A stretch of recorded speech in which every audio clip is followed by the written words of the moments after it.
Hey everyone, it's Alvin from The Right Move. Welcome to our October episode of Property Newsflash. Let's go.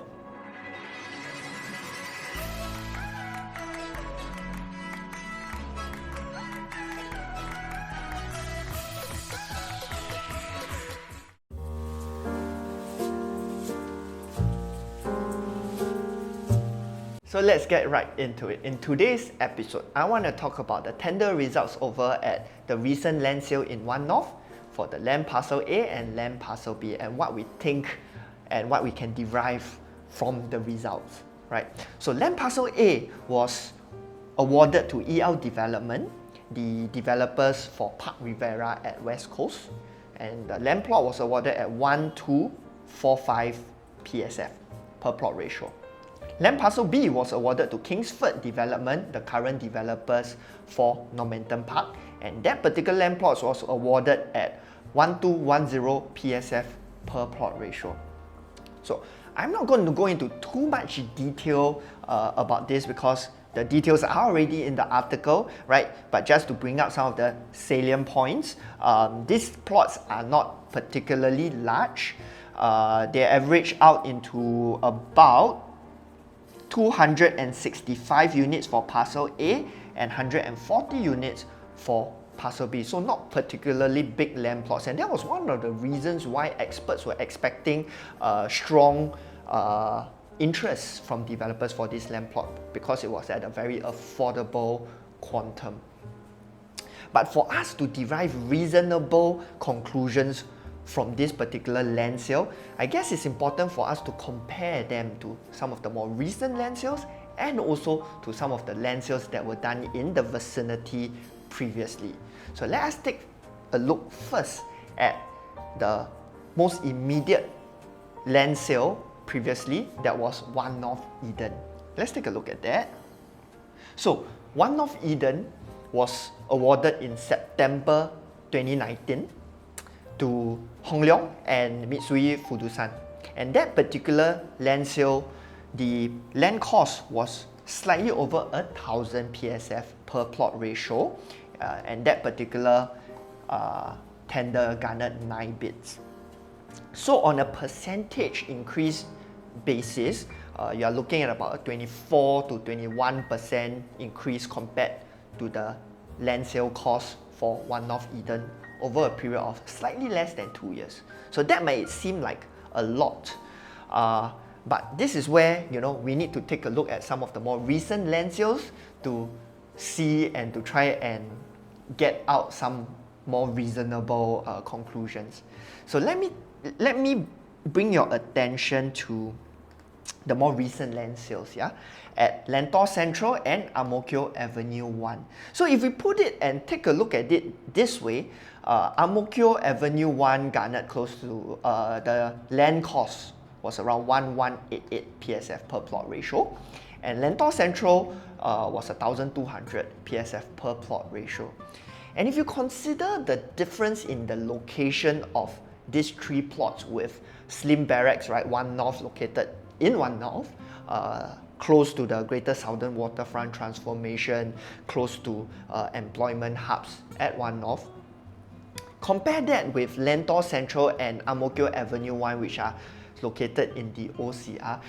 Traditionally, you would expect the land cost to be significantly higher, right? But in this circumstance, it was not that much higher than the OCR land cost. So what does that tell us?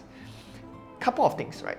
For me, I personally feel the results for this Slim Barracks land sale was somewhat underwhelming, considering the fact that we are in a historical undersupply. What do I mean by that? Let's take a look at this table. In today's market, we are in a historical low supply because if you notice, the government land sales have been very, very low since 2018, the previous cooling measures, right? We also have not seen a lot of en blocs since 2018.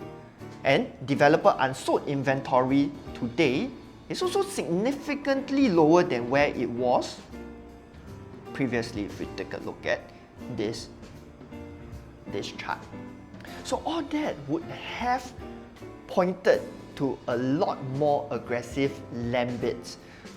I expected it to look somewhat similar to what happened in the past. So in the past, right, when the last time developer unsold inventory dipped well below this mark, if you can see over here in 2016, land sale over at Totak in April 17 garnered 24 bidders. So now I'm looking at the number of bidders for the particular land sale, right? So comparing it to the past cycle, you know, with developer unsold inventory near the bottom, and a lack of land sales and a lack of en blocs, I expected honestly for more developers to come in to bid. Because if you really look at it, with just 10 bidders in the Slim Barracks land sale, it is actually very similar to the number of bidders for the One North Eden plot that happened in September 2019, which, if you can remember, was not really a fantastic time for the market. The developers were still sitting on some quite comfortable inventory. So all in all, what do I take away from this? Number one, I do not think the developers are still very confident in bidding up the lands, especially they are being still very selective, primarily targeting OCR land plots. Number one, probably because of the reasons that we have mentioned in some of our previous videos, that they are very concerned with rising material costs and also construction costs. And number two, my conclusion is that I do not expect cooling measures to come online anytime soon, and that brings me to my next point. So why don't I think cooling measures will be coming online anytime soon? I'm going to break down my reasons into two main points. Point number one, the fundamental difference between where the market is today and where it was the last time cooling measures were instituted in 2018. And number two, how I feel the market is achieving somewhat of a natural equilibrium state today. So first, on point number one, let's take a look at one of our favorite graphs. So over at this graph, it charts the developer unsold inventory in the blue line as a function of the property price index in orange. So notice how in 2017, the developer unsold inventory skyrocketed up very quickly as a result of the en bloc cycle that was triggered around late 2016. And that increase in developer unsold inventory was happening in line with a sharp increase in property prices. So this got the government very concerned, because here it is with a large influx of supply at extremely high or significantly higher prices as compared to the previous cycle. And so if anything happens and the prices were to drop, the developers will be forced to sell their units at depressed prices, hence crashing the market, which is at the end of the day something that the government is trying very hard to prevent. And the next chart for us to take a look at is this. This chart charts the price movements between new launch and resale developments, with the new launch line being in orange and resale line being in blue.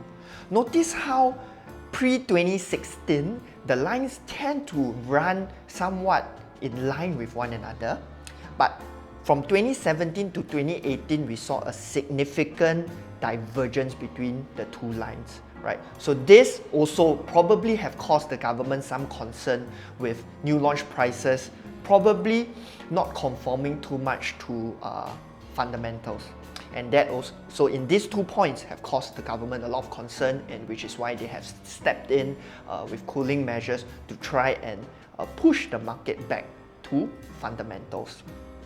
But thanks to the cooling measures in 2018, it has sort of brought the new launch prices down somewhat, or at least taper off the increase. And so where we are today, you see that the new launch prices have stabilized, and as a matter of fact, the resale prices are somewhat catching up.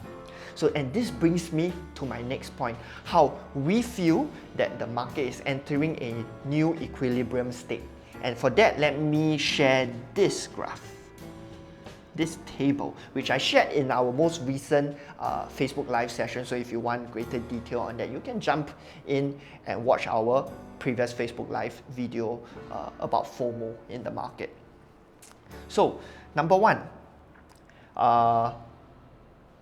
what has happened in the market has caused a lot of delays, and with that, the BTO has a lot of construction delays with an average wait time of 5 to 7 years, and that has caused a lot of demand to flow into the HDB resale market. And the with HDB resale market moving at a record rate, right, picking up after a 10-year dip, a lot of upgraders that were previously unable to sell their houses at a good price start to throw their units up onto the market. And number two, all that demand in the resale market has also absorbed a lot of the BTO MOP bumper crop, right, which is around 50,000 units between 2020 and 2021. So what all this means is that today we have a lot of upgraders in the market. Right, and let me jump very quickly over to the private side. Over in the private side, seeing an increase in construction costs, and if you have followed us earlier, remember the point earlier how I was somewhat disappointed with the number of developers that are bidding up the land, is because they are all quite wary about, number one, construction costs, and number two, the cooling measures that are holding the developers back. So for those of you who are unfamiliar, while normally, right, for all of us, if we want to buy our second property, we have to pay 12% ABSD.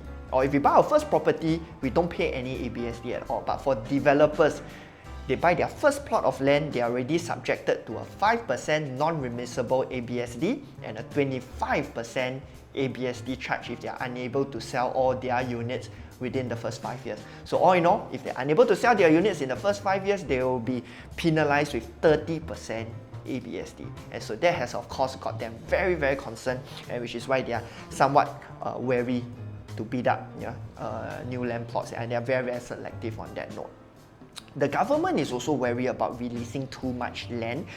Number one, because they trust that their cooling measures are working, and based on the recent tender results, you can see it.